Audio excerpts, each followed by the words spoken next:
Welcome, Dr. Bryan Violette, to this episode of Broken Roads. I'm Colin Mackell, and I'm really pleased and grateful that you could join us today. And I just wanted to kick off by asking, who is Dr. Bryan Violette? Oh my goodness. That is an existential question. It is, yeah. We're starting with some light Oh, content, I see. yeah. Hopefully, hopefully, it doesn't send you into an existential crisis. Yeah. Well, I am in my midlife, so any day Right. now. Any day, Um, yeah. yeah, so who am I? So I work for the Catholic Psych Institute. Actually, I just realized I'm wearing a Catholic Psych t-shirt. Um, You are. it's great. It's great branding, right? Great marketing. Um, yeah, so I'm trained as a Catholic psychologist. I'm American, obviously. I live in the northeastern United States. Um, I grew up as a cradle Catholic, had an interesting road with a lot of different interests. Uh, I studied English and history and had somewhat of a reversion in my early 20s. I Mhm. was a cradle Catholic, but I started to get serious about my faith in my 20s. I was still in my undergraduate program in the United States. I was studying history at the time, but got really inspired by the Lord during that time. Blessed Mother picked me up out of a gutter and cleaned me, dusted me off, and told me to get my life right.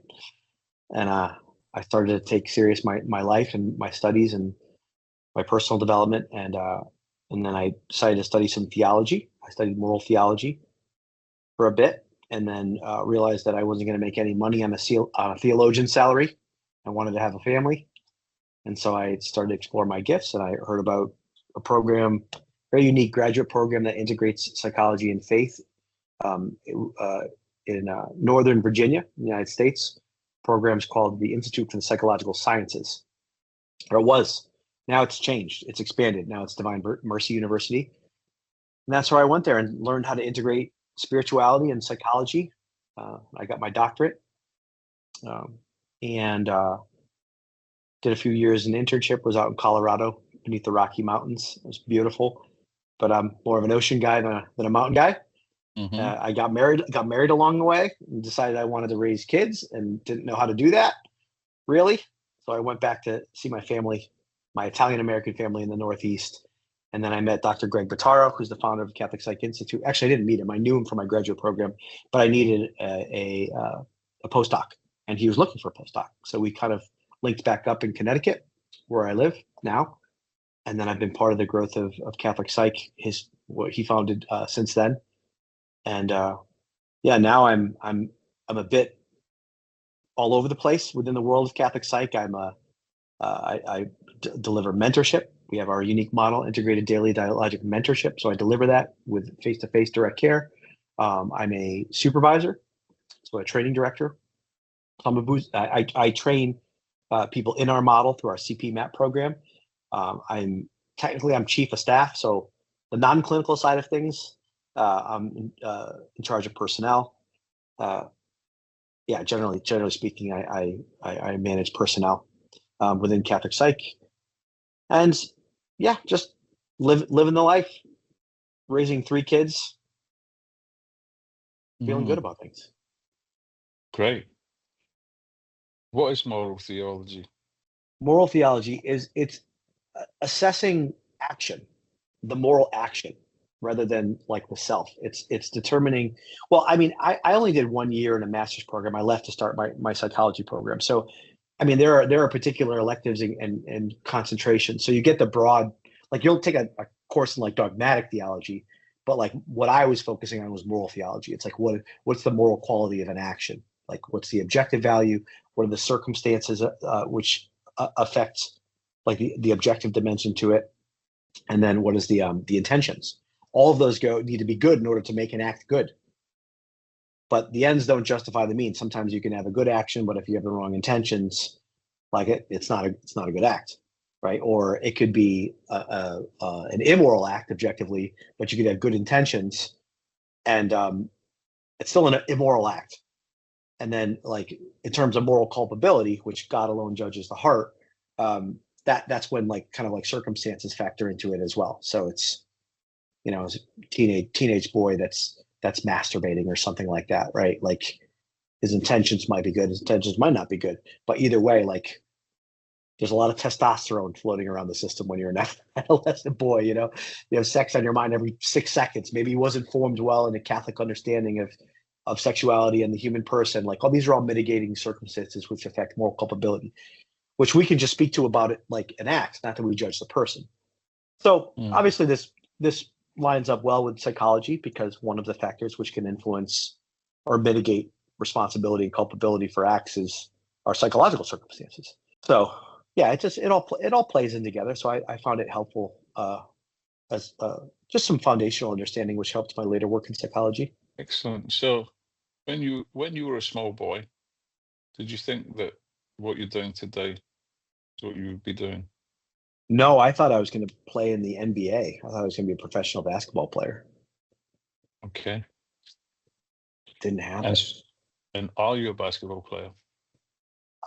Well, I haven't played in about 5 years, but I'm seeing a physical therapist now to try and get myself back onto the court. I've got some shin splint problems, but I do love the sport. When I have time, I still watch the sport.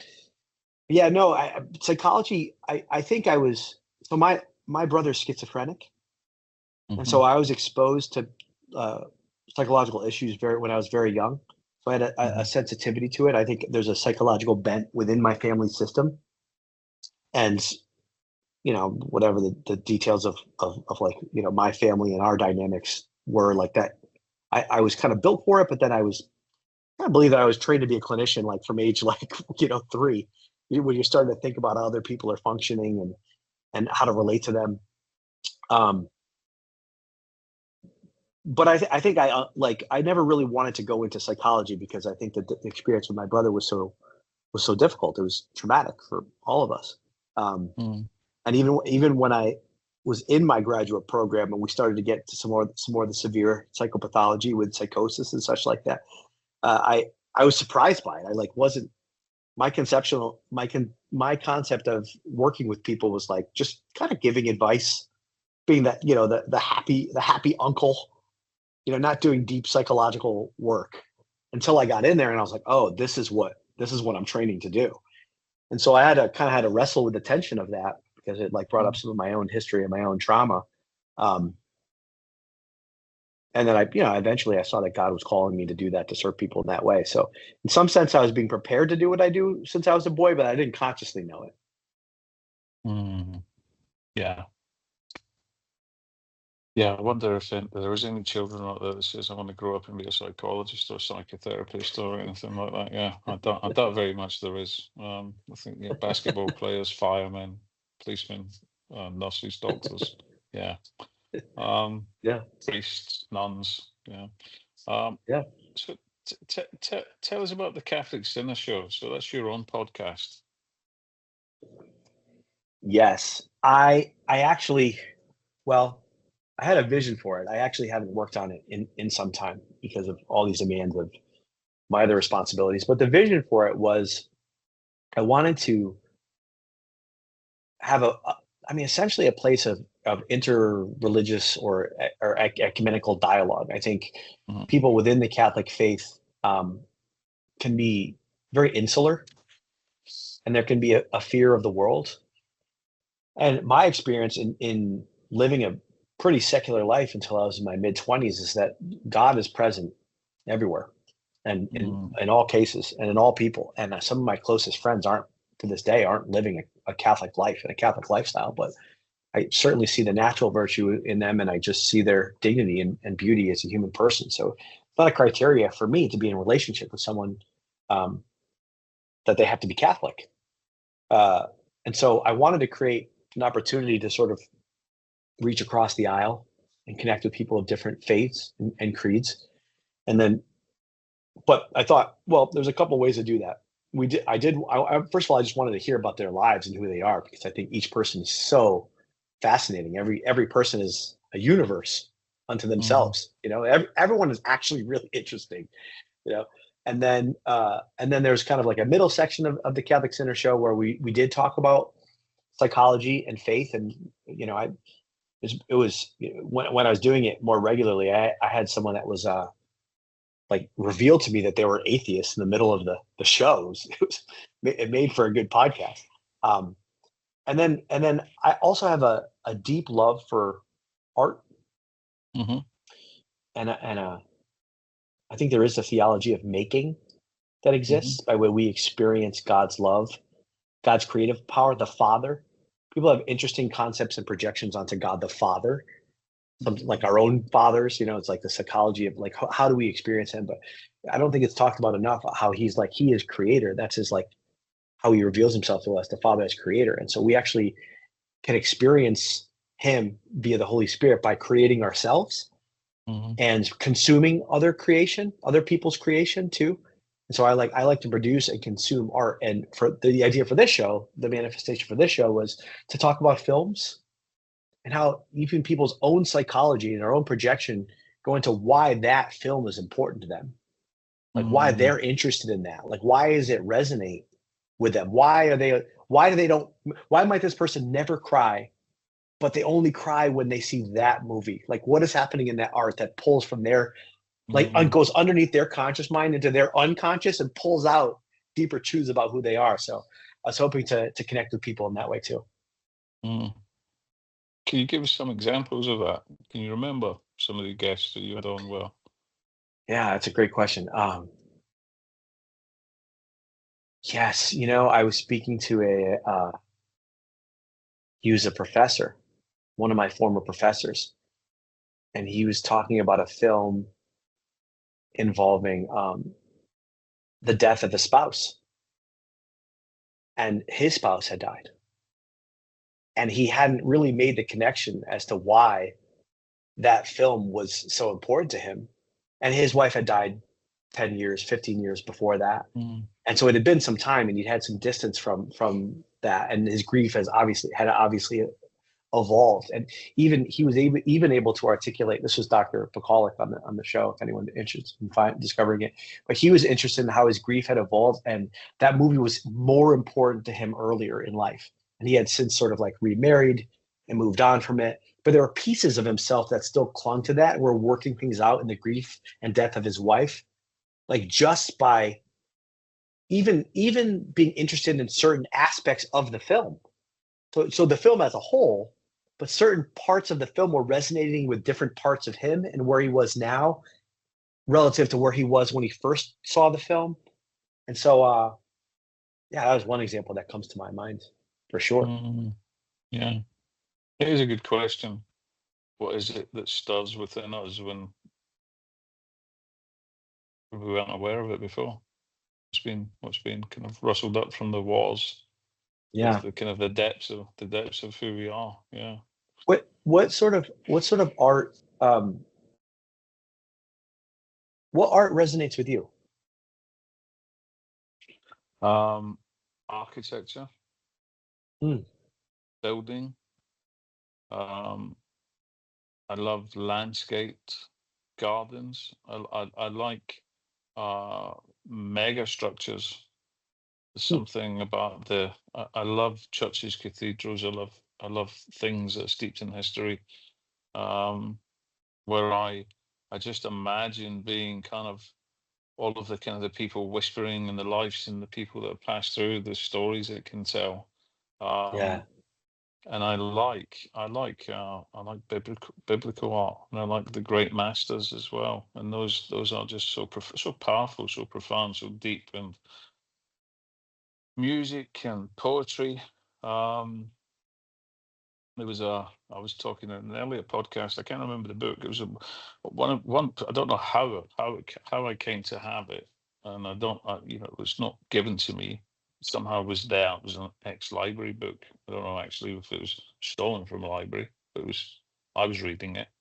And it was about animals. So it was the poet was talking about the perspective of the animal. So it wasn't just like, oh, I'm a cow, I eat grass. it was it was it was it was really deep. It was kind of, it imbued the cows with spirit and soul and personality. It imbued the animals, the horses, about their lives, their pain, their depth, their struggle. to let us know that they see us, that they experience us in a much deeper way than we ever realize or ever give them credit, and how they long for a relationship with us, and how we've kind of, and again, I'm talking about as a small boy. I'm using adult language to describe this Yeah. experience, but how we kind of objectified them, how we kind of like Yeah. put them, and that was really, and that made me think, it really made me look at animals differently. It kind of, I think, I'm still a voracious meat eater, but I'm a guilty one. I'm Hmm. kind of sometimes, yeah, I'm unsure. And I've had periods of being a vegan, being a vegetarian, being a pescatarian, Yeah. and then, so sliding in and out of those things. Music, I love classical music. I love certain composers. I love just things that are powerful, just deep things that are deep, that stir the soul, move the spirit, evoke emotion. Yeah. Yeah, because I just don't think I think I'm a very emotional person, Hmm. really, but I'm not. So in the world, if you meet me, I'm not really that. So my everyday uh part, if you like, of self is Yeah. very kind of pragmatic, very business like, kind of leaning Yeah. into emotion, but leaning very quickly back out of it. Um, Yeah. Whereas there, I allow myself to, and something else that my spiritual director kind of introduced me to, which was imaginative prayer. So Hmm. entering into um, the prodigal son.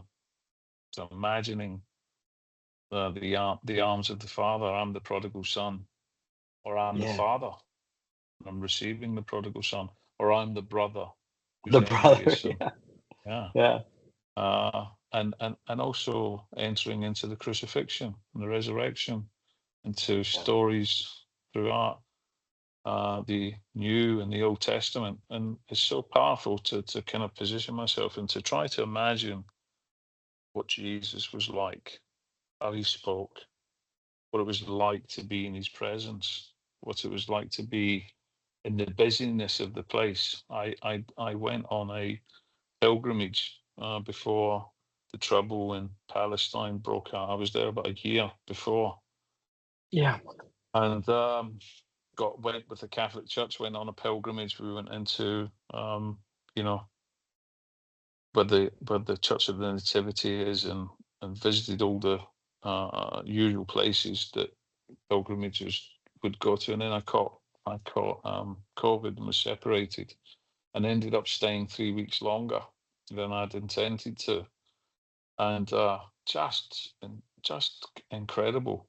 And thinking about, looking at the stone, looking at the walls, looking at the pavements, looking at the people, looking at the wrinkles and the expressions in the faces, being in the Jewish quarter, the new part of Jerusalem, the old part of Jerusalem, looking at the kind of the Arabs and the Muslims and living side by side, looking at the kind of the So Coptic and the, complex.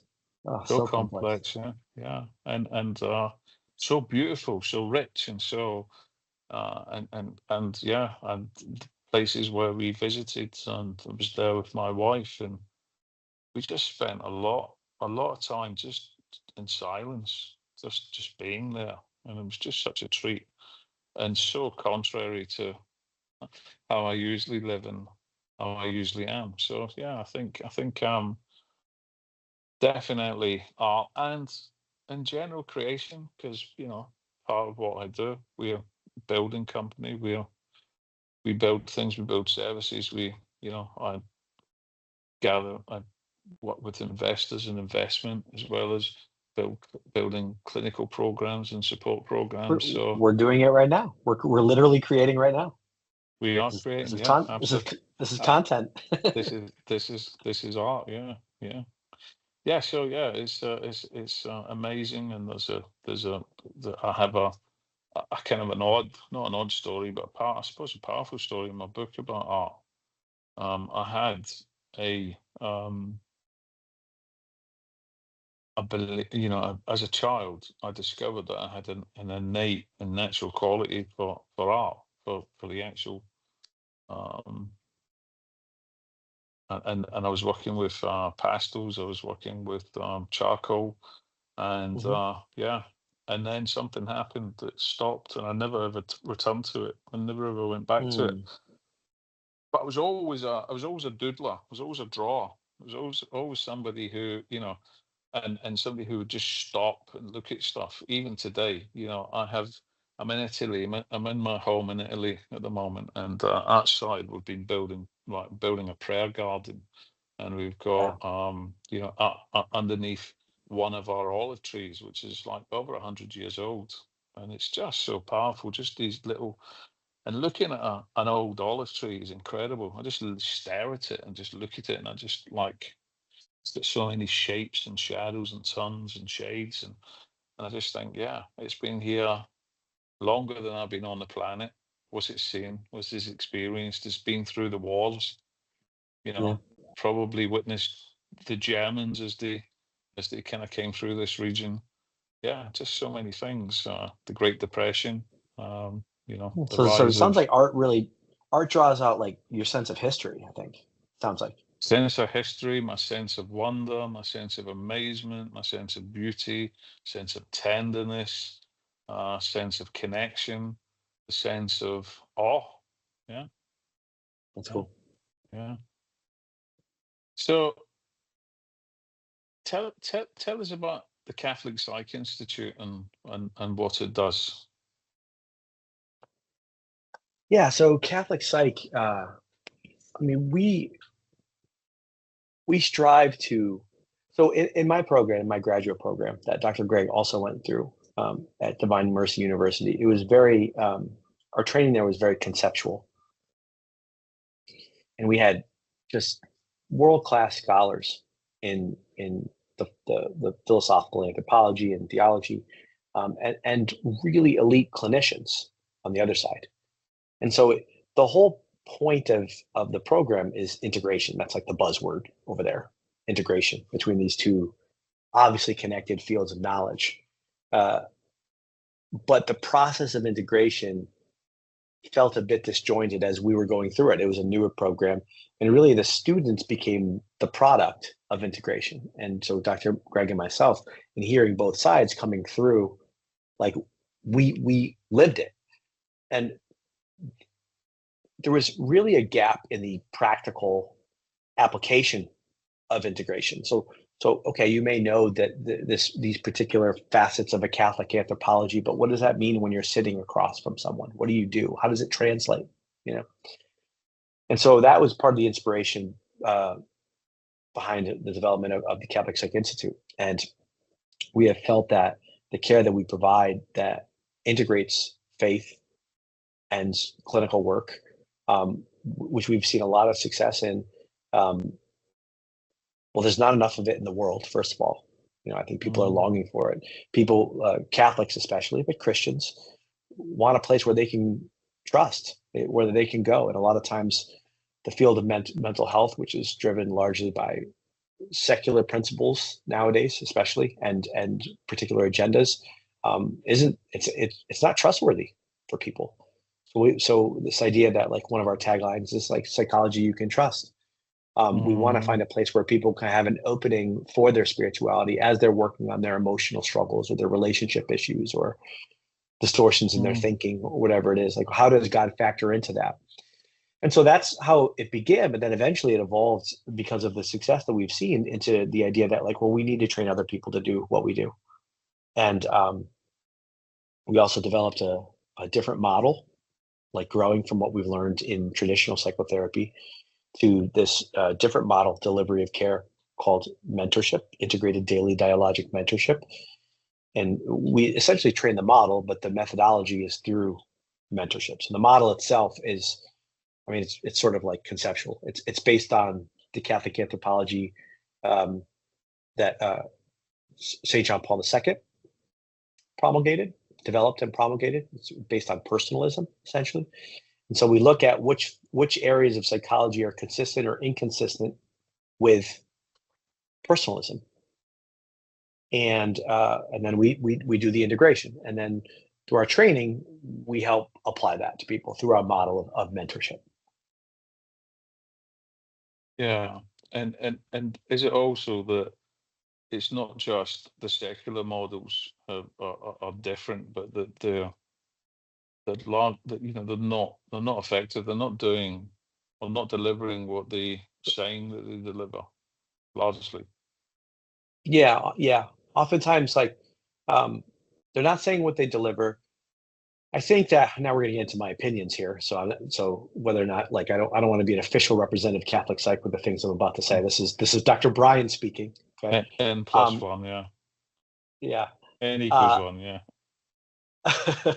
um, I think that a lot of mental health practitioners in the world are hurried through very quick programs. Hmm. 2 years, now go help people with the deep complexities of their life. Mm. Maybe you have a year of supervision, you have to do some continuing education credits once a year, but there isn't sufficient depth of training for what actually qualifies as someone being able to provide psychotherapy or any kind of clinical mental health care.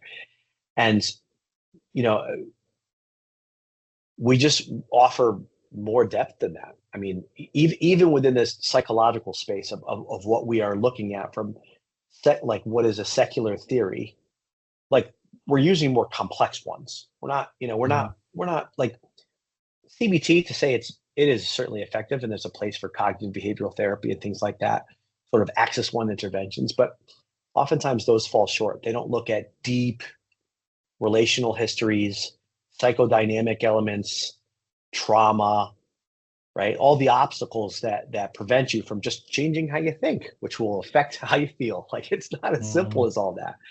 And so, yeah, we want to. Our model offers something with more depth. And to be clear, even in the secular space, in terms of the theory, we draw from.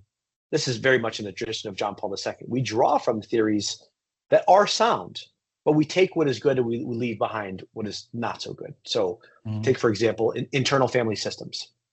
There's a lot there that can help you navigate the interior experience of people with like this concept of the self and having different parts of the self, a unity and a multiplicity within the person, and different parts stuck at different developmental stages. Like that's all great. But what's problematic about the theory, properly speaking, is it's very self-focused. It's very self-interested. It's almost as if it's very secular. It's very modern. It's I'm all that I need. Mhm. The world is my blank canvas. It's like there's no room for relationality. So we'll take Mm. the stuff about the parts of the internal family system, but that still needs to happen in the context of a loving relationships, and that's where we would borrow from like interpersonal theory, process work, things like that. So Mm. Mm. so there is definitely good everywhere. I mean, this goes all the way back to Thomas Aquinas and taking what was good from Aristotle, but leaving behind that we're inconsistent with what Mhm. theology might tell us, or a Catholic philosophy might tell us. So this Mhm. is the ongoing work of integration. We know that our work isn't complete. We're just trying to move the ball forward in the long history of the church. Mm. So why is depth of approach and intensity of training? Why is that? Why is that important? Why is it? Well, I think it's important because it provides lasting change. Mhm. A lot of times people will look for quick solutions to their problems, some techniques and some strategies, and that may even be effective. They may be Mm. effective in the short term. What happens is what happens is you bury the issue down, and then it comes out sideways in a different way. I mean, the clearest example, I know you work with addictions a lot, but how often do we find someone who abstains from one particular addiction only to gravitate to a new one, right? Like they're not doing the deeper work, they're not doing the trauma, they're not understanding what that addiction was about as a way to soothe or balm pain or escape from pain that comes from how they were treated in their history, their relationships, their family, right? So it's like that's how you get like the dry drunk. You've heard of the dry drunk before. It's like they may not be drinking anymore, but their personality style is still like pretty narrow-minded. Maybe they're hurting Mhm. people because they're not getting what they want. There's like an inherent narcissism to like that. Mhm. So So that's not just true in the world of addiction. It's true of like in the broader spectrum of mental health care, which is like, a lot of like short-term work is like giving a Band-Aid, and you need a Band-Aid to stave the bleeding, but it's not surgery. So I think deeper work provides for a lasting healing. Yeah. And the intensity of the training, why is that important? Why is it important that mentors or clinicians are kind of underpinned by an intense training regime?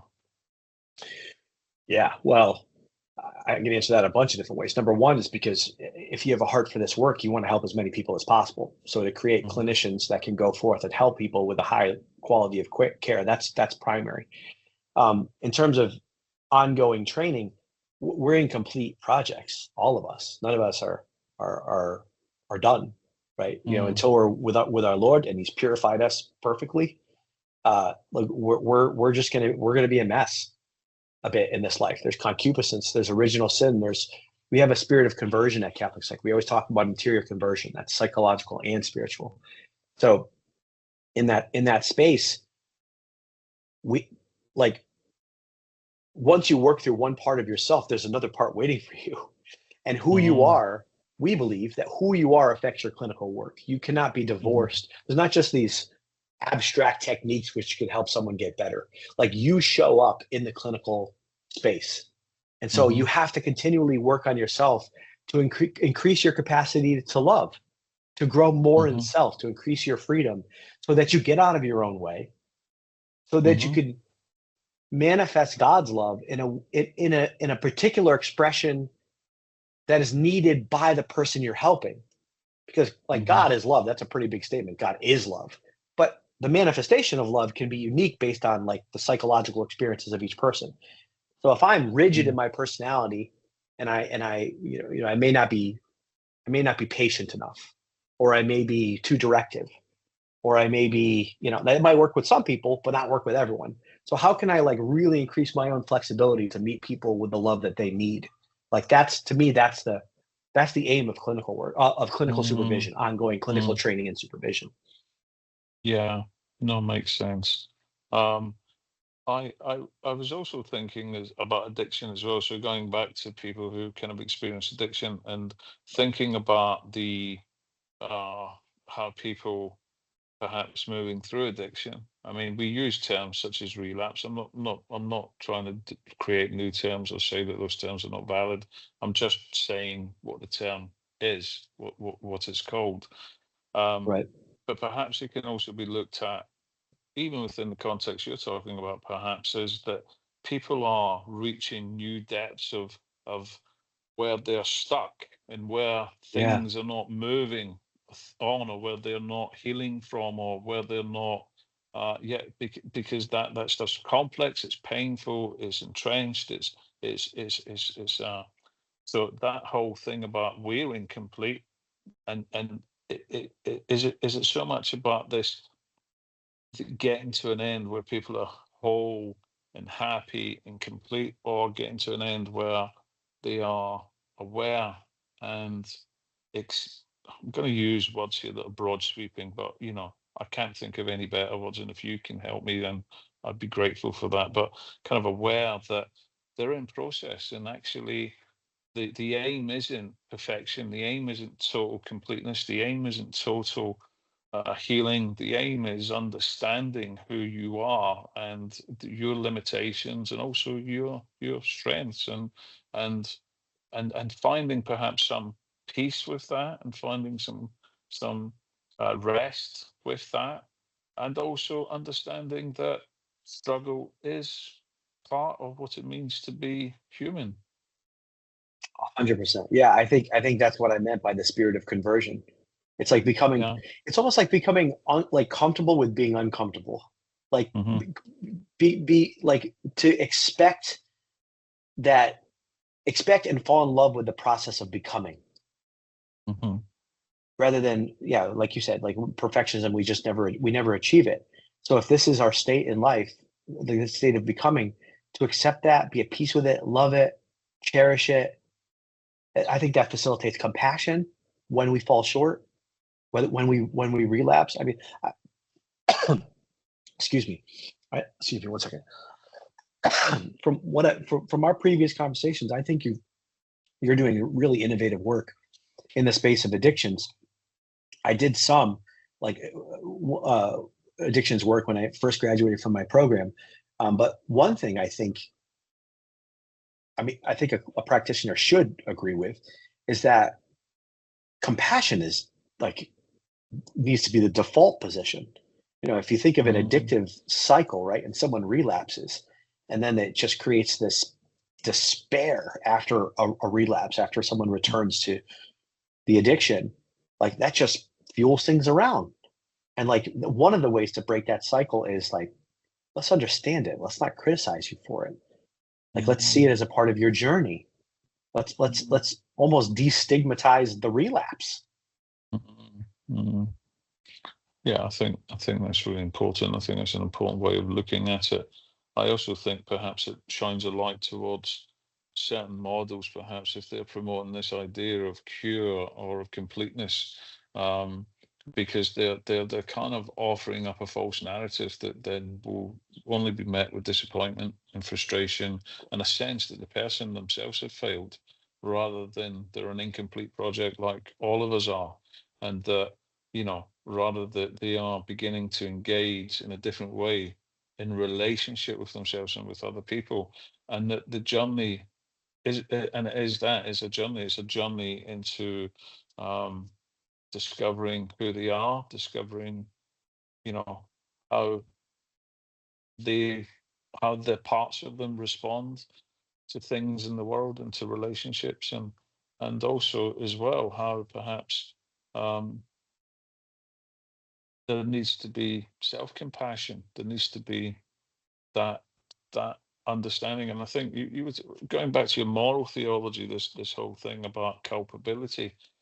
And again, there's a lot. I mean, I'm not trying to be critical, and I'm also not trying to be controversial when I say this. I'm just kind of observing things from being kind of curious and leaning into it. But there's a lot that I suppose from the Catholic world, and it certainly was before I came back to my faith and my conversion.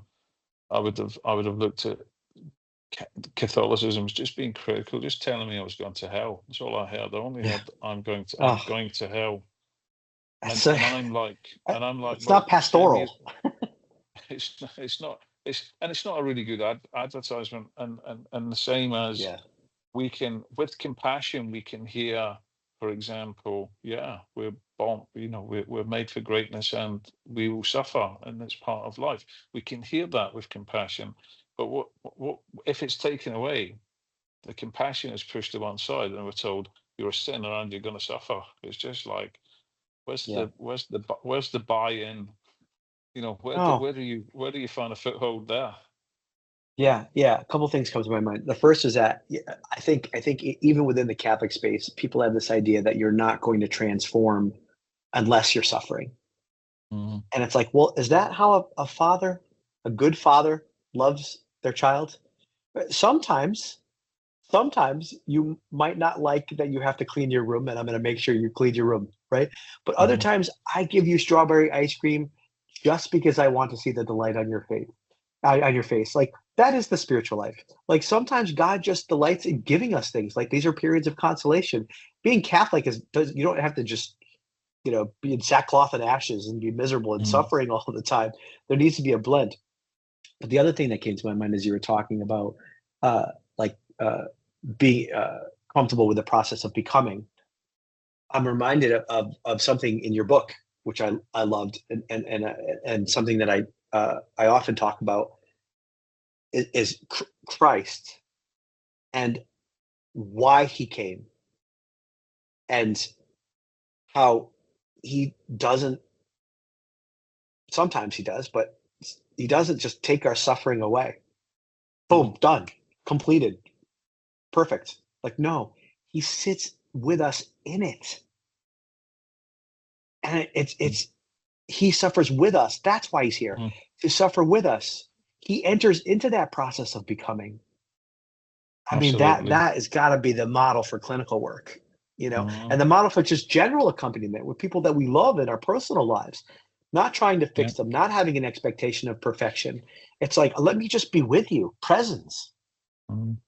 Yeah. And the word became flesh and dwelt among us. It's incredible. It's Yeah. incredible.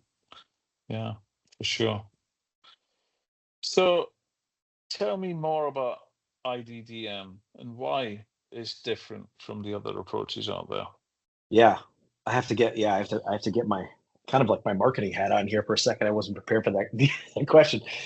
So why IDDM? Well, there are a few reasons, and I want to say this with such a deep respect for clinical work. I think that there's certainly a place. Like, I mean, I'm trained as a psychologist. Like, I've done clinical psychotherapy, and I don't want this to come across as like antagonistic to anybody who's doing really good work in the world of psychotherapy. And we believe that our what we do should be supportive of that and not antagonistic toward it. But I think what we discovered was there were a few things. I think a few different angles. One would be there's just a lot of issue with managed care, first of all, and the insurance companies that exist. And the how they attempt to dictate to the practitioners and providers like what is going to be helpful for clients. And so they do that by providing, reimbursement, right? They basically tell you how long a person has to work with you, and Mm, therefore that will determine what kind of therapy you can provide. So mm, something like CBT, or 6 sessions is what we'll cover, and then the person's supposed to be repaired. It's like mm, this is not human, right? So mm, that's one piece of it. Another piece of it too is the idea of diagnosing someone. I think is fraught with problems. I think that mhm, you could give 5 different clinicians a presentation of what's going on with someone and get 5 different diagnoses. There's a lot of subjectivity in diagnoses. It's not to say there isn't a value in diagnosis. I think it helps with treatment trajectory and finding a common language with other providers. mhm, But I think one of the greatest dangers of diagnoses is someone like internalizes a label. They it becomes their identity. I am this. I am ADHD. I am whatever. sure. Um, so I think that's a problem. I think what we really try to target is a band of people that may not need the intensity of traditional psychotherapy. If you have schizophrenia, like if you have you just there's like a certain intensity threshold. If there's like suicidality, or there's like that's not really who we're trying to help. We're kind of looking to help the worried well, people who are like limping along in life that want to integrate their faith and their psychology and to work on their emotional issues to get to the place where they're flourishing. And we don't promise symptom reduction. Psychotherapy is about symptom reduction. We promise more peace, and that's Mm, different. That's what our hope is. We can't promise it because there's an interplay between the client and the provider, right? But that's our hope. That's our goal. And we also find our model to be more human. Our model to be human, in a sense that you lose something by not having the. I should just describe it a little bit. So instead of having that weekly live conversation with someone, which has tremendous value, right? You pick up on things interpersonally in live time. But what we try to do is slow things down, and we have interactions with our clients 5 days a week, mm, and we use audio messages instead of live conversation. And you lose something, but you also gain so much. So we get to live in the lives of our clients. So instead of telling me what happens last Tuesday, I can be with you on Tuesday mm, as you're experiencing it in your home, among your family, at work. You can take some time and space for yourself to tell me what's going on as you're experiencing it. And it's live to me in the moment when I get that message. And it'll be live to you when you hear my message and reply. And so that daily accompaniment of being with people, we see as more like analog than digital in a way. And it's remarkable how you can actually get to know someone just through those audio messages. Sometimes like when I'm visually observing someone, that becomes its own filter. which can prevent me from going deeper. And so when I'm in the sort of like the silent blank space of just kind of connecting with someone in sound only, I'm so attuned to their tone of voice, their pace of speech, that like the subtleties as they shift content, what they're talking about, what's happening to us. So like it's a different clinical space, a different clinical experience that we believe can be very, very powerful for those people who want more peace and aren't interested in symptom reduction necessarily. Mhm. And you can rewind it and listen to it again, and you can do all sorts Yes. of things that you can't do in the hour, if you like, or the 50 minutes or however long the clinical Yes. frame is. And also the way you guys are focus, one of the core focuses is on the having a accurate anthropology of the person. Yeah. 100%. Yeah. Yeah. Yeah. We try to look at, I mean, I kind of alluded to it before, but like what might be an example of integrations, and how can the depth of psychology help us understand one's spiritual life? Here's like just something small for people to like reflect on. So we believe that there are patterns of relating to people that sustain struggles, emotional struggles that go all the way back to the early experiences of your life. So let me put some flesh on that. What do I mean by that? So say I grew up in a home where I was criticized deeply, and I internalized that. So I criticized myself deeply, and I assumed criticism from other people. And so it came from my parents. I could pull a thread through other different experiences in my life, whether it's my boss at work, whether it's my spouse. And now, say I come for mentorship, that's also going to be projected onto my mentor. I'm going to assume criticism, maybe even when it's not even there. I'm going to project that. I'm going to interpret things that my provider says as critical. And then the next layer is your spiritual life. God is criticizing me. God is sitting on a cloud with thunderbolts ready to strike me with every venial sin that I commit, right? And so by working through the psychology and providing a different perspective on what might be going on with other people, opening up new vistas, what we call a corrective emotional experience, new vistas of love, that opens me up in my spiritual life. And vice versa. God's not just an idea. How God actually draws me forth from that pattern that was present in my family system and reveals himself to me in a way that shows me he's not criticizing me, that Mm. affects my psychology. So this is integration. It's like seeing that interplay of those relationship patterns that show up in my psychological life and in my spiritual life, and using them to enhance one another to grow in peace. Mm. Mm. Yeah, it's incredible. And again, obviously from my time on, part of the mentorship program, the quality of the teaching, the depth of the teaching, not, obviously the intensity, as you spoke about, the depth, but just the quality. So anybody who is, considering training as a mentor or using IDDM, I'd definitely highly recommend it. I think it's an incredible resource delivered by an incredible team of people who are, probably some of the best trained clinicians, mentors, however they might describe themselves. Because some people coming into the training might not be clinicians at the beginning. Some people might be coming from a different clinical bent already. And so, True. um, and they're looking for perhaps just a different way that they're also unsatisfied, uh, or they might have pastoral roles, or they might be mums or dads, and they just Yes. want to Yes. do things that are different. They want to feel that they're doing something that's meaningful, and it's definitely an incredible program that you guys have got. Um, what do you feel, if anything, is challenging about being a Catholic as a professional and in general? Yeah. Well, I think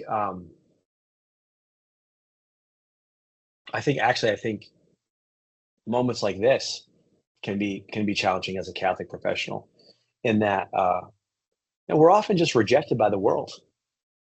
we're just rejected for living our faith.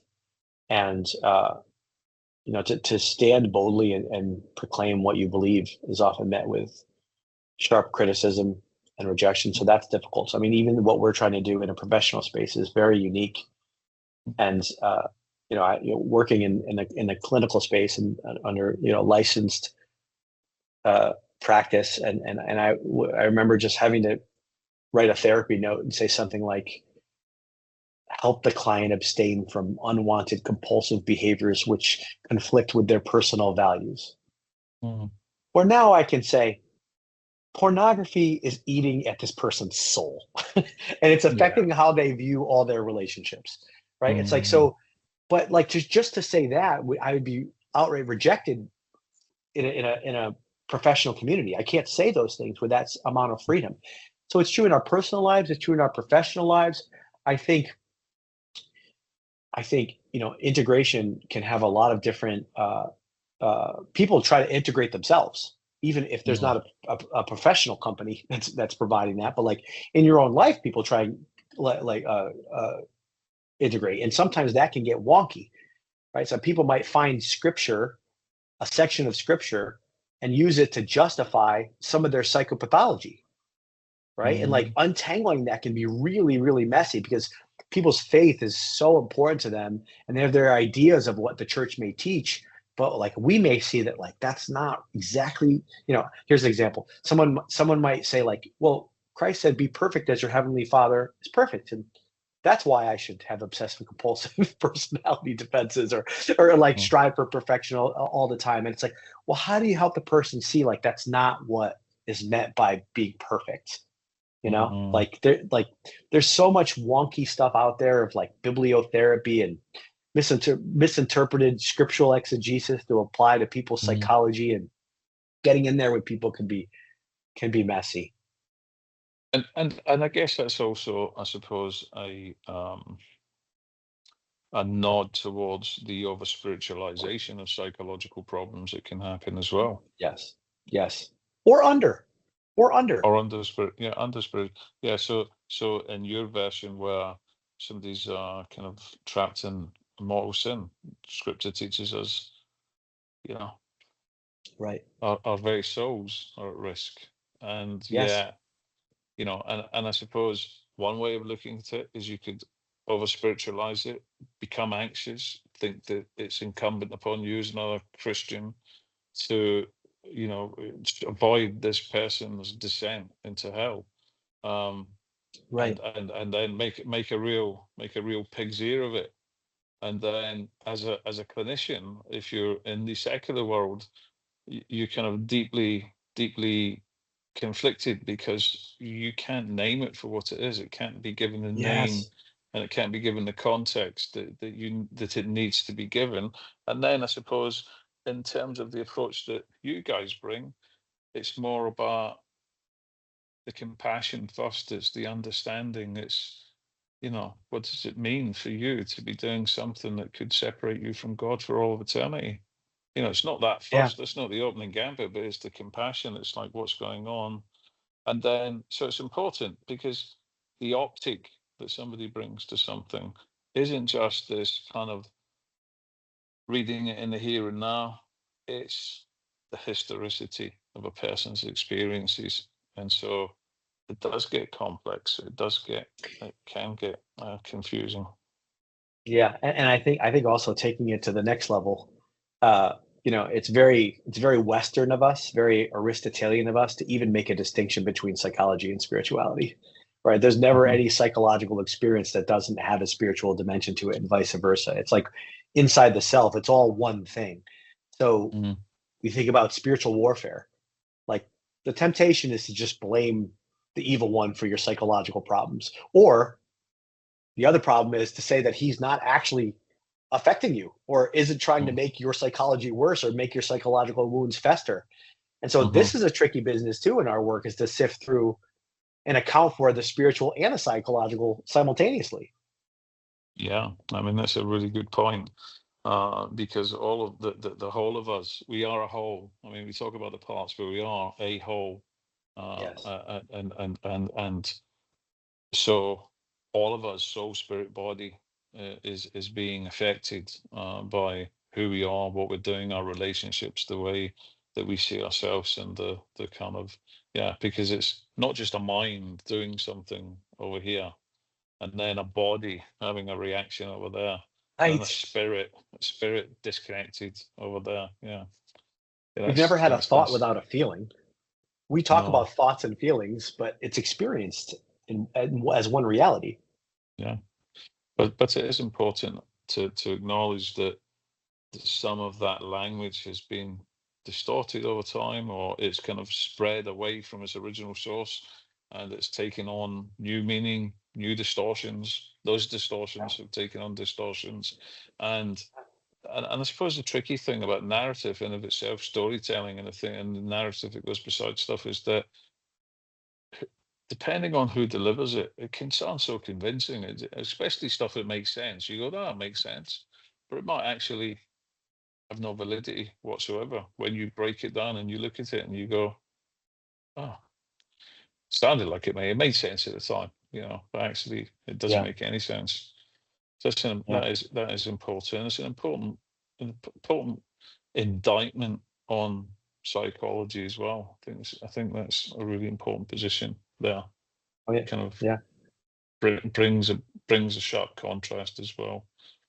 So the next thing that I was going to ask is, have you read my book Broken Roads and Leads Me Here? And if you have, what was your experience of this? Yeah. I think I have. Yeah. And I think there's just so many, like, I mean, the bigger picture to me is this process of becoming and accepting that we are on a journey. I mean, again, I think we've already alluded to that, and accepting Mm, that it's okay to be where you are, and that the book is not trying to solve anyone's problems. It's not like your story is not one of like, this is describing this is how you triumph and overcome. No, it's like, mhm, we're a work in progress. I'm going to meet you where you are, even in your care of transforming some of your suffering into helping people with theirs. You're not trying to fix their suffering.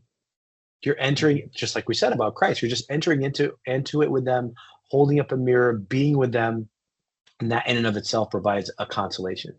I mean, of course, mm, like we've talked before, even outside of the book, about the just the horrific trauma from your history, and um, I'm just always struck by how awesome God is mm, to, like, despite to reach into all of that mess and grab you and lead you to where you are now with all the good work that you're doing. I mean, it's remarkable that, like, I mean, that is just some heinous, dark evil in your history that, like, God's not scared of that mm, stuff. He'll walk mm, right into the door of that room to get you, to pursue you there.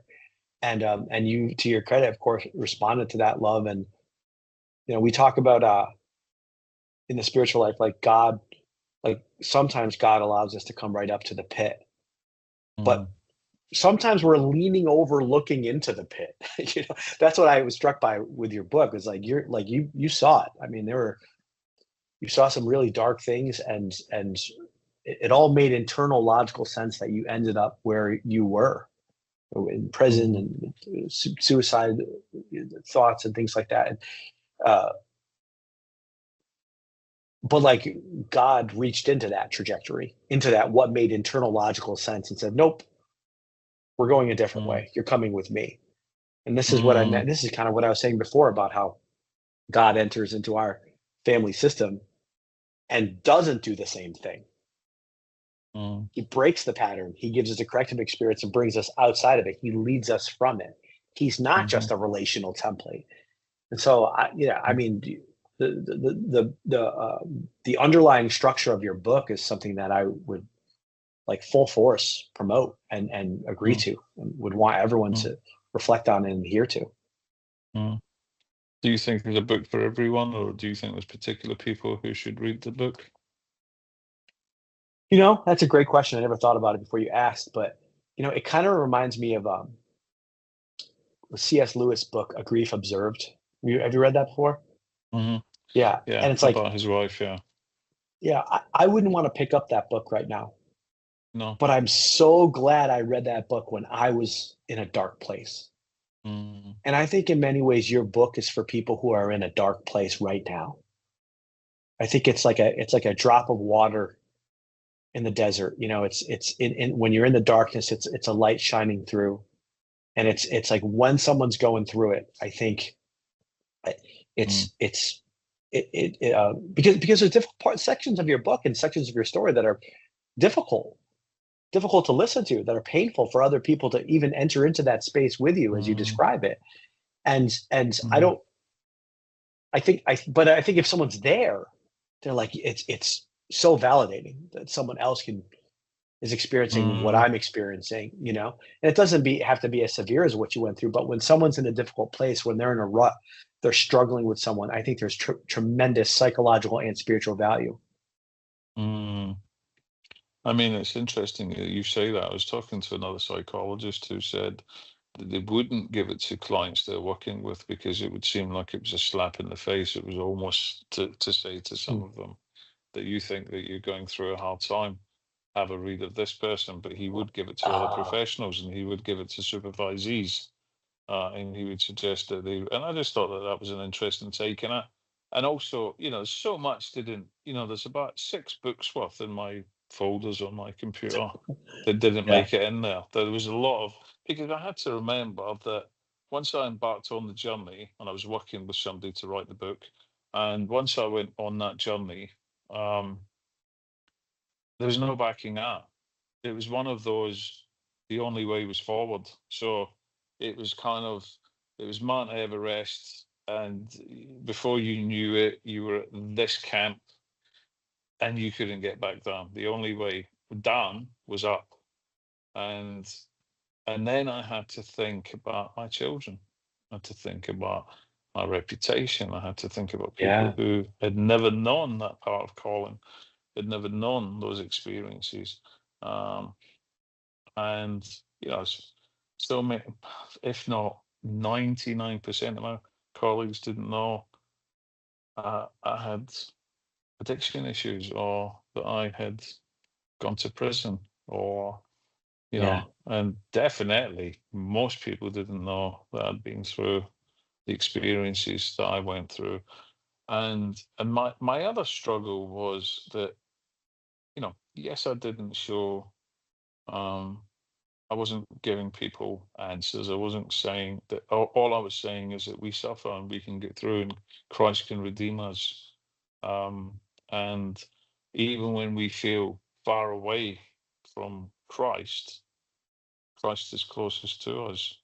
Yes. And I think the kind of subtext of the book is for adults who live each day in darkness, and that was a reference to um, me at a different point in time, who really did live in darkness. I really thought that I was never getting out of the kind Yeah. of the pain and the turmoil. And, it didn't matter how much therapy I had, or how I educated myself, or the next new relationship, or whatever, or, geographical location, money, whatever it might be.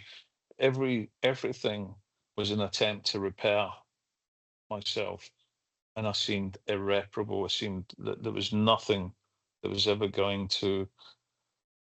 And although I had many attempts at having a relationship with God, I couldn't experience God. I couldn't experience Christ. I remember the first time when I went back to confession after my conversion. I remember a few other things that I'd read that kind of brought me into contact with the concept, the idea of Christ's love, and it just broke me. It was so beautiful, so profound. Mm.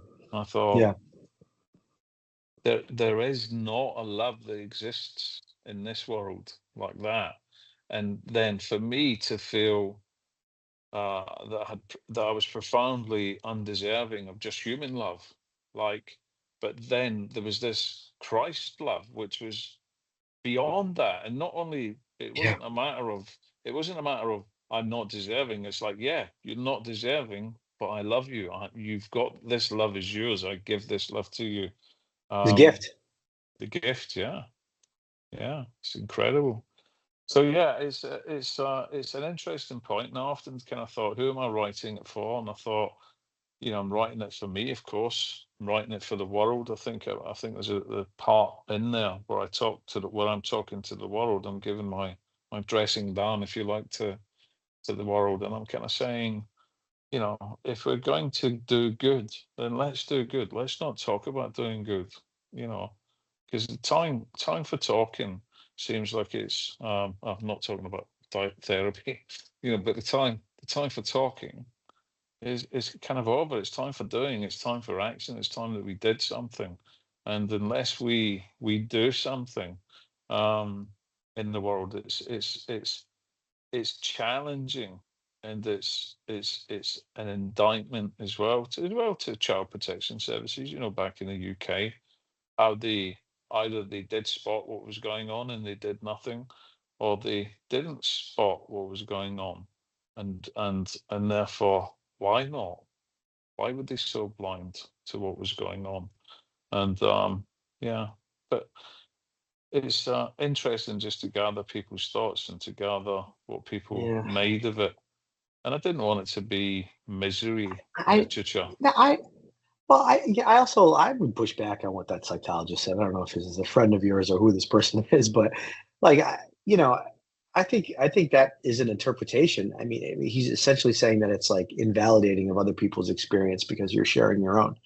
And that, I mean, it might be a projection on that person's part. I don't know if it's a he or she, but um, I really do think like if I mean, especially because you're messaging around like I'm not trying to fix you. I'm just sharing my experience, and I want to help you by being in yours. Like that in and Mm, of itself contradicts the idea that it's invalidating. So like mm, I don't see it that way. I see it as yeah, it's the same way as we're going back to the theme of art. If someone is singing a sad song and you hear that sad song and it resonates with you, it's a counterpoint to your interior experience and you're moved by it. You're not thinking, oh, that person who's singing that song is trying to trump my experience. mm, No, you're like, there's someone else who gets it. So mm. I stand by my position. Yeah, fair enough. What do you think secular psychology and psychotherapy gets right, and what does it need to do better with? What does it do right?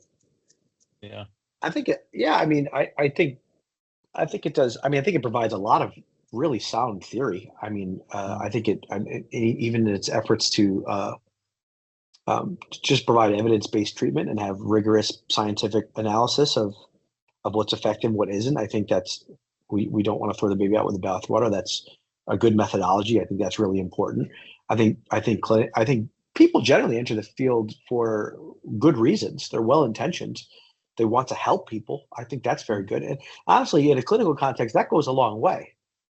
It really does. Intention and mm, and just presence can go a long way. I don't think it's the full mm, picture. I don't think it can really get people to where they need to get to full stop. But I do think caring about people and entering to that space is really valuable. And I think a lot of the methodologies do help. I just think that they don't help enough. mm. Okay. So tell me about working with process and why this is both a skill and an art.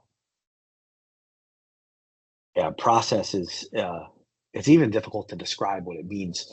But so we make a distinction between content and process. And so content might be the details of what's someone's sharing with you. It's like actually the what is being said. Process is that dimension of what's happening between two people. So if I were to tell you about what happened between me and someone else, I would basically be describing a process. And it's Mm, like easy to identify when I say like I feel this way about him or that person feels this way about me or this is what they said and this is why they were saying it. It's like the how and the why. But in our clinical work, what we look at is like how is that happening in live time between us over and above what we're saying? Why are you saying it? What like how are you saying it? Like what's the timing of you saying it? That's process. It's not what is said, but it's like how it's said. It's like the meta communication going on between two people. And mm, really content is someone can be talking to you. I mean, we have these audio messages, so we have like actually like a control group here where we can compare different types of messaging, but you know clients leave us up to 15 minutes a day. So they may take 15 minutes talking and talking and talking and talking, but really they're saying something on the level of process that's very simple. They are looking for me to affirm them, even though they told me all about their day, their day at work, or like what they were able to accomplish, or what happened when they got home with their spouse, or whatever. On a process level, I'm listening for what is the bigger picture thing that they're trying to share with me. That's the process, and that's really where change happens. And that is, I make this joke. Dr. Greg always gets mad at me, gets bored mad at me because I say, like, a lot of clinical work is boring. Defense mechanisms are boring because the content of people's lives may change, but if you start listening for process, it's the same. Like if somebody has narcissistic personality defenses and that's showing up in the process, then like it's going to feel the same with this narcissistic person. I mean, slight differences in colorings, but it's going to feel the same across persons. That's not what we want. We want to remove those defenses so the uniqueness of each person emerges, and that's very interesting. That's where the creative freedom of each person. That's where those are the saints. Like saints are so different. They're somehow all conform to Christ, but they're so different and unique, and you never know. If you ever met someone that's really holy, you never know what they're going to do or say, right? Yeah. But process attunes us to those predictable patterns of relating that show up, and like, what is their deep interpersonal wish? For some people, it might be, please see me. Some people it might be, please affirm me. Some people it's like, please don't leave me. Some people it might be, gosh, what else? I will hurt myself so that you don't leave me. We think of like a masochistic presentation or self-defeating. So in our clinical work, we're paying attention to those big picture relational patterns that show up in process between you and the person in live time. And then we make a process comment. We talk about it. So we help make what is unconscious more conscious for people so they can shift that, not just the details of their life, which they're getting lost in the milieu of that.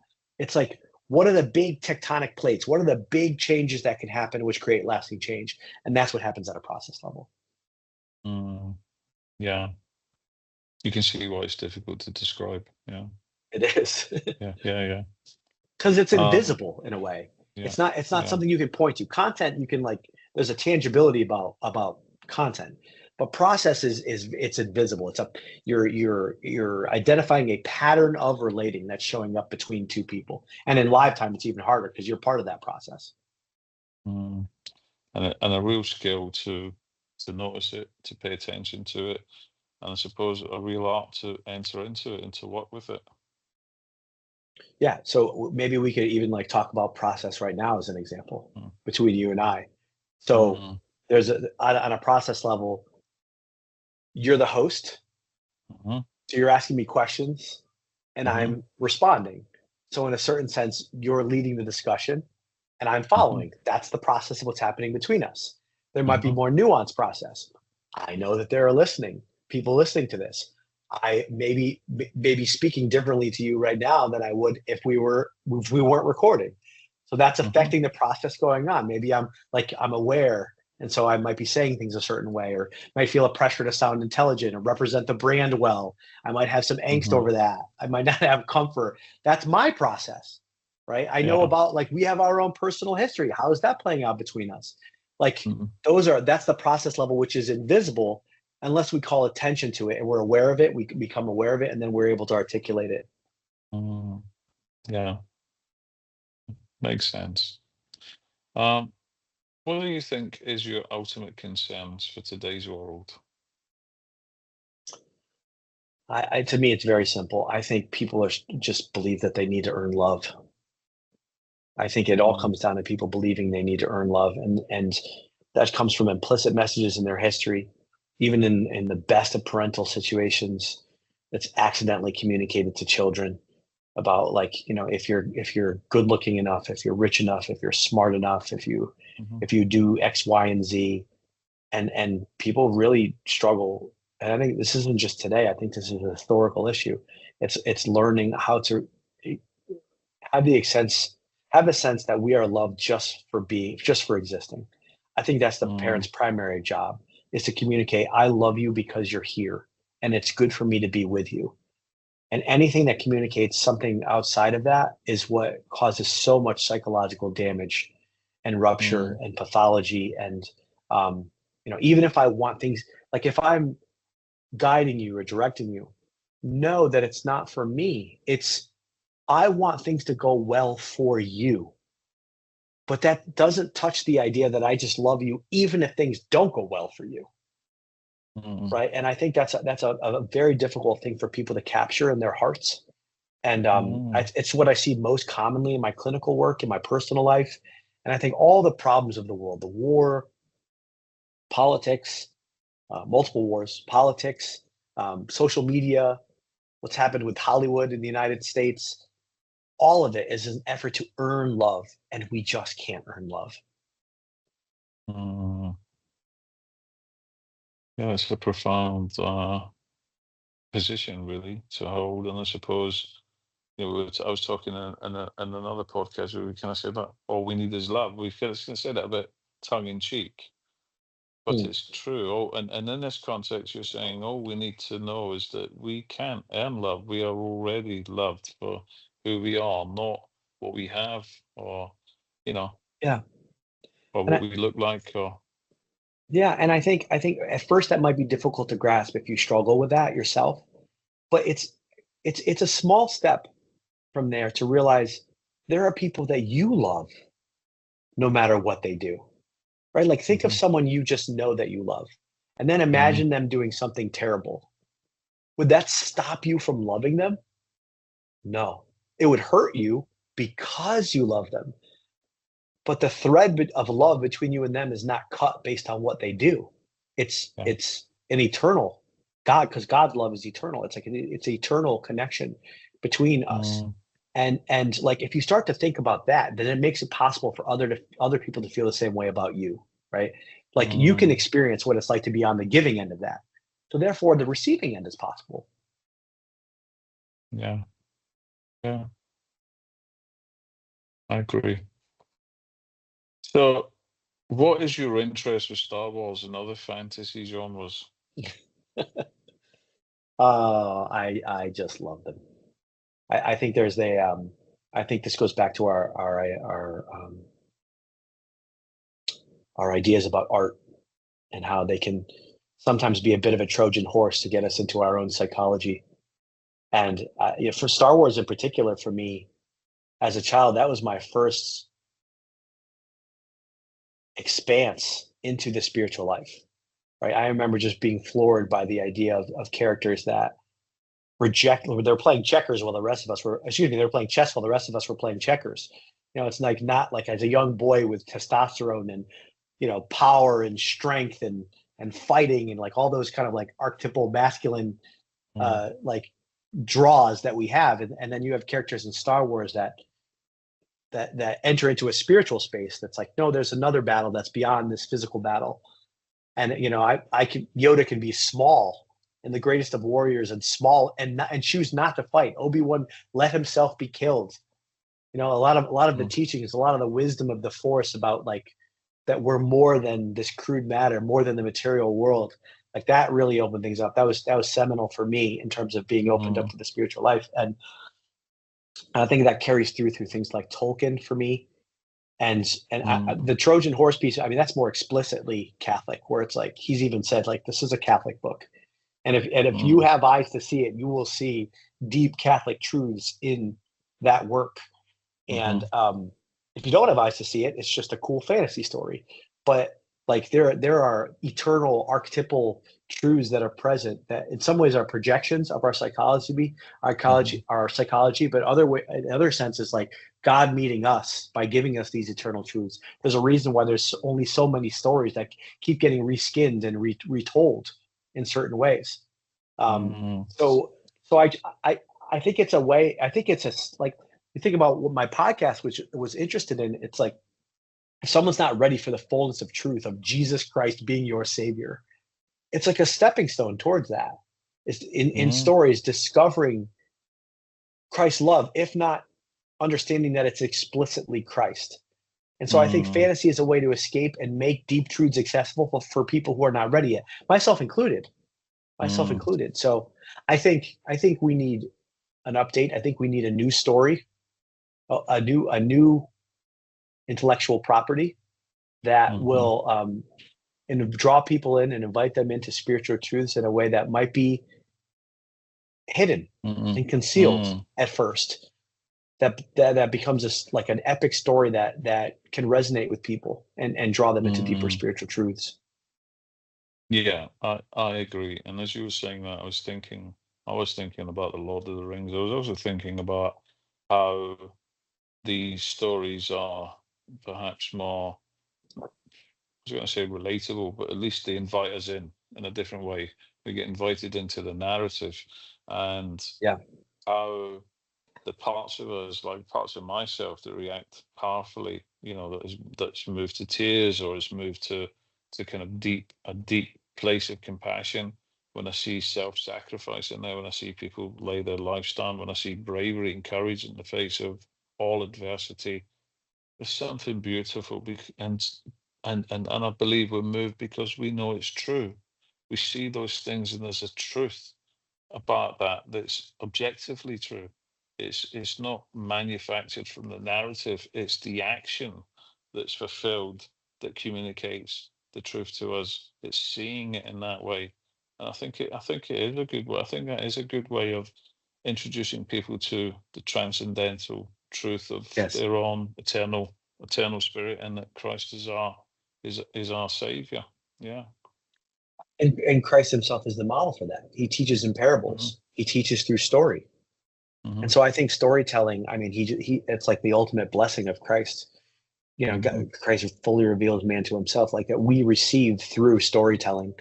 And so, you have to have a particular there's a particular flavor to that. Not everybody is interested in fantasy fiction or science fiction or things like that. But Hmm. um, um, I do think storytelling is really paramount. And then that also plays out in clinical work too. It can and should. This whole idea of narrative psychology. And some people think Mm, that their story, they're like helping people see that they're in the middle of their story, that where they are right mm, now isn't the end.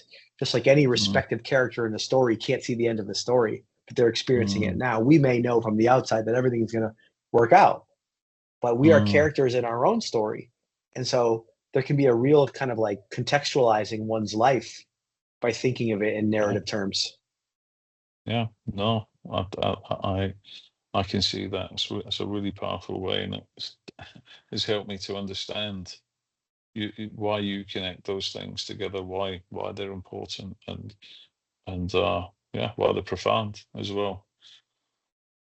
Um, 3 books that you would say people should read before they die, and why? 3 books. Wow. I think for me, I have to put Lord of the Rings there. So I'm gonna Hmm. take the low hanging fruit first. I read Yeah. it once a year. Every time I read it, I discover something different. And I think it's interesting. I think because Tolkien himself was a daily communicant. I mean, he was really living out his faith. I think some things in that work is explicit. He's explicitly, whether through writing it, through the editing process, he was trying to convey something. But I Hmm. think there's so much nuance that was like his own psychological projections. Hmm. He was in some ways writing about his own spiritual journey unconsciously that we can learn from. I just think Hmm. there's so much space there for that. So that's one book. I love, what book I love by Chesterton? Well, it's like 2 books that he put into one, which is one on the life of Thomas Aquinas and the other on the life of Francis of Assisi. Hmm. And taken together, they're put together in one volume nowadays, even though he wrote them at different times in his life. And what's moved me about that, like, as it speaks to what I was saying before about the self uh, being unique and unrepeatable, yet conformed to Christ. And and the thoughts that I have about how it's not like a novel thought by me, but something that I'm attuned with is how all the saints are so different and yet they are the same. Hmm. And like that's basically the point of putting those 2 books together, which he writes a foreword about. It's like Francis and Thomas Aquinas are very different ways of living out Christ in this Hmm. life. And I mean, Thomas Aquinas, the great ox, he's a very large man who is just beyond brilliant intellectually, and like spoke to us like conceptually about deep truths of our faith, right? And then you have Francis, who's just like he's an active. He's not a contemplative. He's an active person who just in very simple terms just started rebuilding a church because that's what he heard. Like both of which are building the kingdom of God in different ways. And so I think and obviously he says a lot more, but that would be my second book would be Chesterton. I think that's worth reading. And then yeah, I do think I'll return to A Grief Observed for the purpose of this discussion. It's just on top of mind right now. What I loved about that book was it's like similar. Well, I love that in his mind, as he's going through his grief, he's trying to understand his grief. And he never really does. But that's not the point. It's not the point. Of course, we have an intellect, so we're going to try and understand our trauma and understand our grief and make it glimpses of understanding.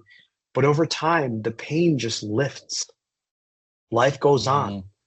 And the will to live, the will to meaning is like sufficient for him to move on from the pain of losing his wife. Like he is in just agony when that book starts at losing his wife. He was so happy with her.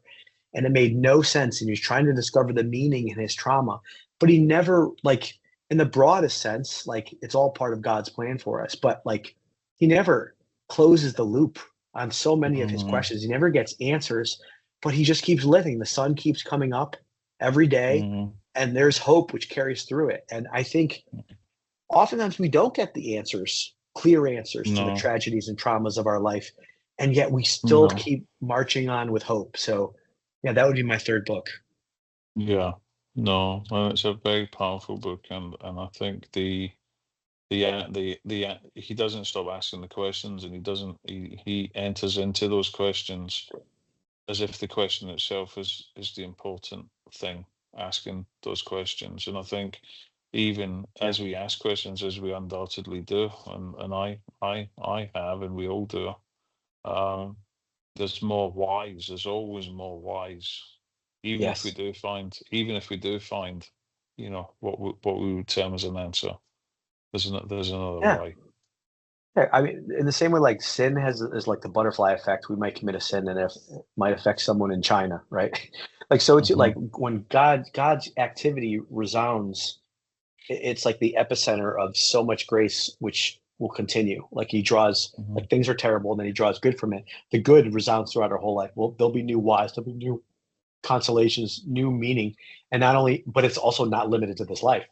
Like when it's God's action, God's activity, it resounds throughout all eternity. I believe that we'll be discovering deeper meaning in the things that happen to us in this life forever. I don't think it stops because of the veil of death. Yeah, it's an interesting way to look at it. Yeah, you're probably right as well. Yeah. And I was watching something about the beatific vision. Question was, will the entire beatific vision be revealed to us when we enter into the next life? And I think the kind of argument rested on the position that even though we are in the next life, we probably still would never be ready. That's something that can only be within the stewardship of God himself. Right. And it's that, like, it's like the Latin word mysterium, like for mystery. It's not that you can't penetrate it. It's that you'll ever penetrate it forever. You'll continue like that. That's what I think the beatific vision is for us. It's like we're satisfied indefinitely because there's always more. Yeah, incredible. So 3 books that people should avoid and why? Oh goodness. 3 books that people should avoid. The DSM. Right. We were talking about that on a different podcast. I don't know why that's the first one that came to my mind. I mean, there's been so many editions and iterations of it, and it's driven by agenda and things like that. So there's a lot of problems with it. Gosh, I don't really read a lot of books that I don't like. I usually have some kind of basis for it. There was one, what's the one that came out recently? about the journalist. Oh, Bad Therapy. There's a book that Abigail came out. Abigail Shriver. Yeah, Yeah. I think I don't want to say don't read it, but I think if you're generally uninformed about the nature of clinical care, I think it can be a dangerous book, um, Yeah. because I think this idea that like clinical work is only navel gazing, that's just going to perpetuate your problems, and you kind of Hmm. just need to suck it up. Like that's not Hmm. what clinical work is. I think it's a journalist speaking into something she doesn't really know about. You need to watch episode 3 then. This is a bit Ah, about that there. Yeah. Yeah. very good. And Okay, so a the third. yes, that's yeah. No, no, say more. There was more from episode the pod Oh 3? no, yeah, yeah. So again, I don't want to spoil. I don't want to give a spoiler, but yeah, I will. I'll send you a link to it anyway. Ah, Uh, great. and you can have a look at it. But yeah, Abigail shares one of the source materials for what was being discussed there. Yeah. Yeah. The other one I just keep in my mind too is like a seminal psychology book called "I'm Okay, You're Okay." You heard of this book? Mm, mm. Absolutely. It wasn't it? It was on the back. What was happening at the time? Because I was kind of ascending into the world of therapy and or treatment. It was a long time ago. And it kind of grows up out of the why am I afraid to tell you who I am? Of course you're angry. Um, the kind of the transactional analysis, born to win. Yeah. The I whole thing, I'm okay, you're okay, yeah. Yeah, I think it was part of a larger cultural shift to not Yeah. of like an overemphasis on acceptance of people without Mm, challenging them to grow and change. And yeah. because I mean, coming out of it, I think a historical time where it was just critique and analysis without enough relationship and empathy, like what psychology Mm, offered, and what the larger cultural context was asking for is like, is it okay that I am who I am? Which speaks to our other mm, point. It's like you're loved just you should be just loved for who you are. And I want you to develop into the best version of yourself because it is good yeah. for you. So Yeah. it was like Carl Rogers ish, like unconditional positive regard. Well, Yeah. maybe there are some conditions occasionally, right? I Yeah. accept you unconditionally. I love you unconditionally, but there are things that you are doing that are harming you and harming other Yeah. people. You're called to a standard. Yeah. And held to that as well. Yep. Which is, I think, and the other aspect, I suppose, about that ilk that ilk of psychology and its teaching was also the object relations theories where people were just confused. It was meant to be relational or relational building, Right. and it just Yes. left people feeling really kind of confused because it was so introspective, complex, and abstract. I think that's another thing Yeah. that wasn't done so well with those theories. But yeah, I'm okay, you're okay, and you're held to a standard. Yeah, yeah. Um, so three favorite actors and why, or actresses. Oh, that's a good one. Three favorite.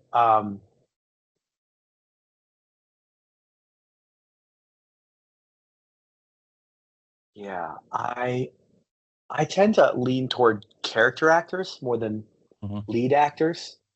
Uh, and this may sound like I'm going against what I just said, but I you, you've heard it said that Brad Pitt is actually the best character actor of all time. He's just casted as leads, He's a and fantastic actor. Yeah, I agree. I think there's this new F1 film that came out. I haven't seen it, but I've heard he's amazing in it, and he's basically Hmm. carried a film in his 60s as the leading kind of like archetypal male. And but I just love all of his character, like his side characters that he plays. He Hmm. doesn't his best work is when he's not the lead, and so Hmm. I think he has a lot of range there, and he's just a cool dude. Um, So, I like um, there are actors out there that are fascinating to me because they're maybe even a little darker, hmm. and I just want to understand them. So Casey Affleck, Hmm. Ben Affleck's brother, I really Hmm. like his range. He really knows how to enter into a character that you don't like or are confused by, or it's like very complex for you. And oh, the other guy, I just saw an interview with him. the first interview I'd ever seen with him. It was bizarre to see him not in character. The guy that played Commodus in Gladiator, he played the Joker. He played he has like the kind of like the cleft lip. Oh, I can't think of his name. I But he know who plays you mean. Yeah. dark characters. Sylvie, do you remember who he is? Is it I can find Joaquin him. Phoenix? Joaquin Phoenix, yes. Yes. Thank you. Yes, that's right. I think he's awesome in terms of his acting ability. He really enters into some dark spaces and makes you question things. So they're kind of like in a category. And then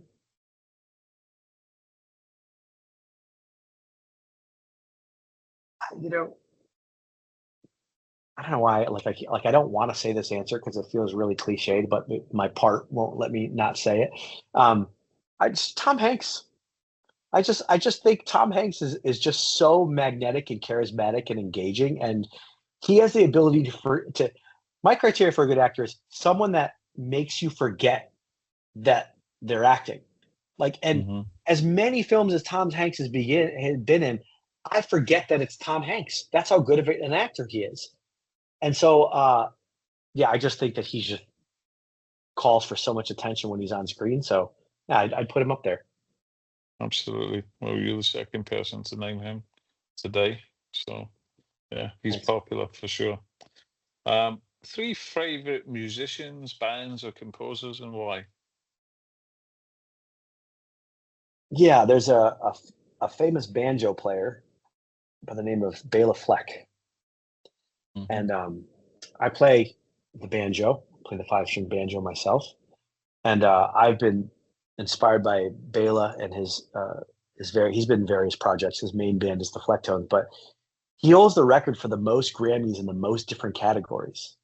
He's just an absolute virtuoso that can tap into so many different genres of music, from bluegrass, obviously, but to pop, to classical, jazz. He's all over the place. He's such a virtuoso as a musician. And to me, he's like embodied integration. Like if you can dabble in all these different genres with a banjo, which is kind of a limited instrument, it's I think it's really powerful.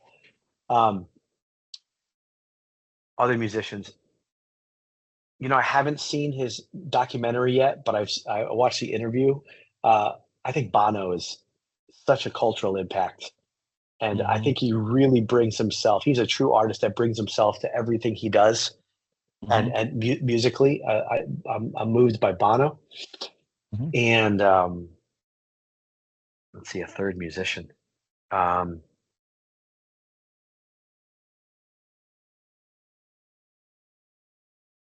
I'm at a strange point in my musical interests now where I listen to instrumental music more than anything. It's almost like the words like pull away.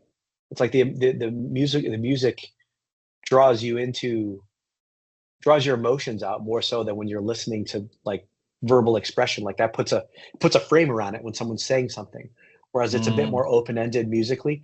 And that could be, there's the classical versions of that, or like literal classical music, of course.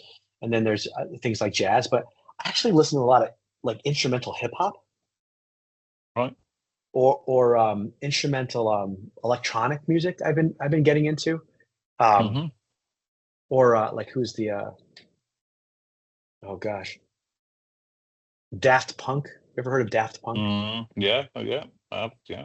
Yeah, I've been really like the instrumental dimension of it has been inspiring me. So I say Daft Punk is innovative and attractive for me. I was thinking about the classical music, definitely on the same page there. I think as I get older, words are too noisy, they interrupt and they confuse. But I think I would draw certain exceptions. Andrea Bocelli would be one, where you have the classical movements, if not classical music itself, and the kind of the opera, but the range of Andrea Bocelli.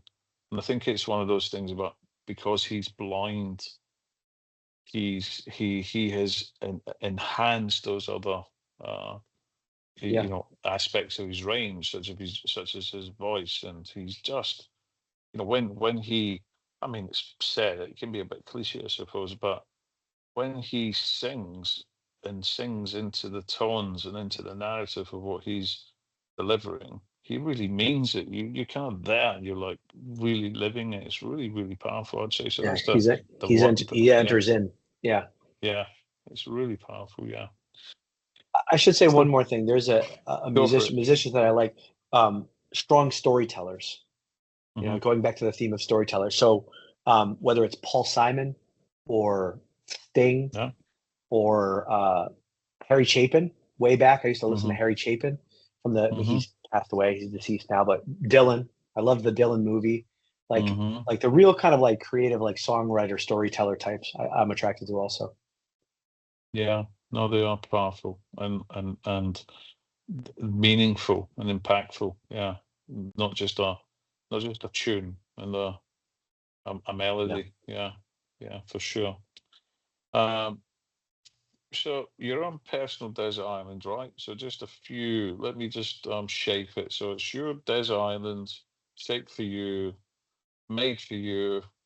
It already has food and it already has power and heating and it has whatever. And you already have all the people you love with you. So Hmm. we can exclude the need to take people because I'm focusing on things. So what three things would you take to a desert island and why? I think it would probably have to be a banjo. Right? I This might sound terrible. Um, well, maybe I'll say it this way. I was going to say a computer, but not for the reasons you might think. A word processor, like Okay. it doesn't have to be hooked up to the internet, but it would be like I do like to write, and I think Right. there's something about that, and I have like, I don't know if it's carpal tunnel, like Mm. I can't really write with a pen, so I need a keyboard to Yeah. type. So maybe just a typewriter. I don't know. Typewriter, Um, yeah. and then I mean I think like I don't want to say a Bible because that's obvious. Um, The Bible's already third, there, yeah. yeah, the Bible's already there. Yeah.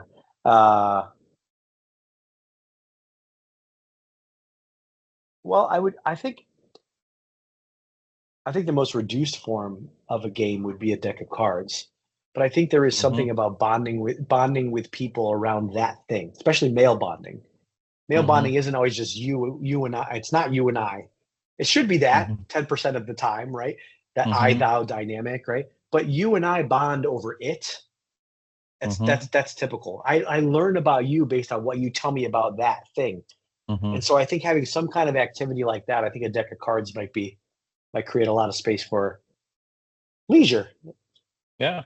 No, no. Good choice. Um, so three things that all of us could do to serve Christ and be more Christ-centered in our everyday lives. Three things to serve Christ. Love someone that you don't feel like loving. Hmm. Not the someone, but in a particular action you don't feel like doing for them. Hmm. Carve Be really diligent and stubborn about the space you carve out for yourself for prayer and or mindfulness, which everything flows from that. And it's so easy to let go of it, to not Hmm. see it as something you have to do or check off your list, but instead see it as Hmm. something for you that you get to do. Like reframe your Hmm. thoughts around that. And then I think create something. I think Hmm. create something every day. Build something, create Hmm. something. I think we do participate in. I'm really moved by this book that I'm reading, um, around the theology of making, where you do experience God the Father's creative power by participating in it. It's an emulation of Him. It's a closure of the embrace that He extends to you, and you Hmm. can experience the Holy Spirit in making something. And that could be Hmm. whether it's baking a cake or writing Hmm. or anything in between. Like we all do it, can and should participate in God's creative Hmm. love.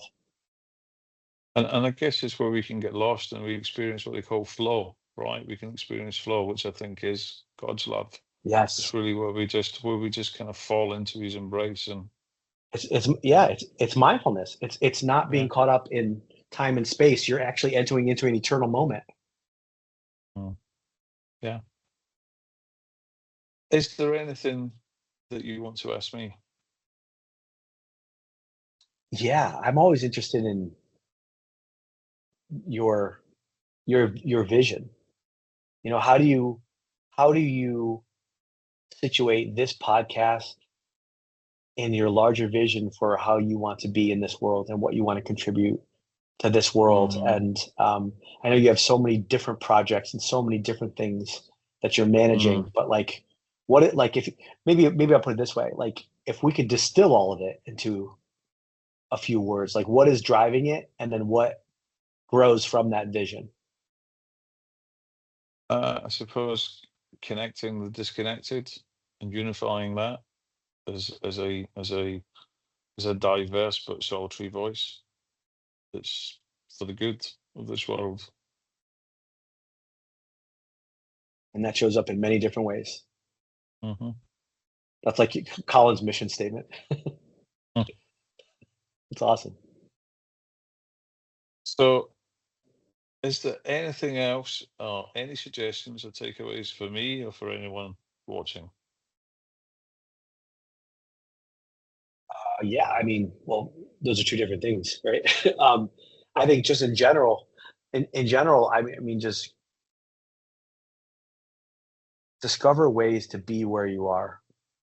Discover ways to be present in the experience of today, of right now, and see that like there's an abundance before you of love. And we all have obstacles to that. We all have scales over our eyes. We all have parts that we become blended with, which interfere with that process. But like sometimes it goes back to just doing the hard thing and doing the difficult thing. But if that doing that difficult and hard thing for someone else in love helps you to be present in the moment, take that road, take that path, because not there's anything wrong with self-care and but like the escapism into the phone, into everything else, whatever way you escape, whatever firefighter parts of you have to put out the fires of your pain, like it's prolonging what needs to happen eventually. And you'll live a full life the more you enter into it every single day. I know that sounds cliched, but when you start to experience life that way, um, it it really informs the way you go about your life. Mm, yeah, powerful. Dr. Bryan, it's been an absolute pleasure. I'm really grateful for you giving me your time, your insights. It's been a really interesting conversation. I just want to say, thank you again. And yeah, hope to see you in whatever capacity or at some point in the future. I'm sure our paths will cross again. And just remind people to like, if you like this, to click the thumb, means you like it, hopefully the right way up, and subscribe to follow. And we will stick everything that we've spoken about today, any books, anything else, um, in the description, and we'll give links to you, Dr. Bryan, and the Catholic Psych Institute as well.